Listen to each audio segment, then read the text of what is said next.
यह कहानी है उस युद्ध की जहां तलवारें नहीं तकदीरें टकराई थीं। जी हाँ, मैं बात कर रहा हूँ खानवा के युद्ध की। साल 1527 बाबर इब्राहिम लोदी को हराने के बाद दिल्ली की गद्दी पर बैठ चुका था। लेकिन बाबर के सामने सबसे बड़ी समस्या थी मेवाड़ का शेर राणा सांगा।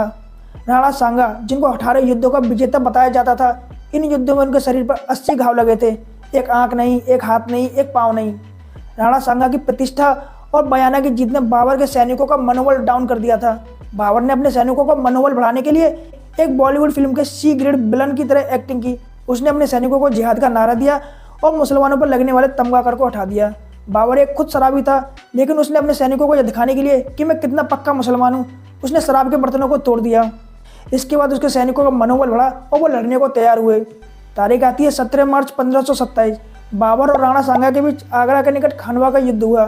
राणा सांगा की सेना बाबर की सेना से दुगनी थी, लेकिन इसके बाद भी राणा सांगा युद्ध हार गए, क्योंकि तलवारें कभी तोपों से नहीं टकरा सकती। युद्ध के दौरान एक तीर राणा सांगा के सर में आकर लगा, जिससे वो मूर्छित हो गए। राणा सांगा के सैनिक उन्हें निकालकर एक सुरक्षित स्थान पर ले गए। राणा सांगा ये युद्ध हार गए। बाबर ने जीतने के बाद राजपूतों के सरों को उतारा और उससे एक मीनार खड़ी कर दी। उधर राणा सांगा के लोगों ने ही उनको जहर दे के मार दिया। बाबर ने अपनी आत्मकथा तुजुक बाबरी में राणा सांगा के बारे में लिखा है कि ये शासक अपने तलवार के दम पर इतना शक्तिशाली हो गया था कि दिल्ली, मालवा, गुजरात के किसी भी सुल्तान में इतनी ताकत नहीं थी कि वो अकेले जाकर इसको हरा सके।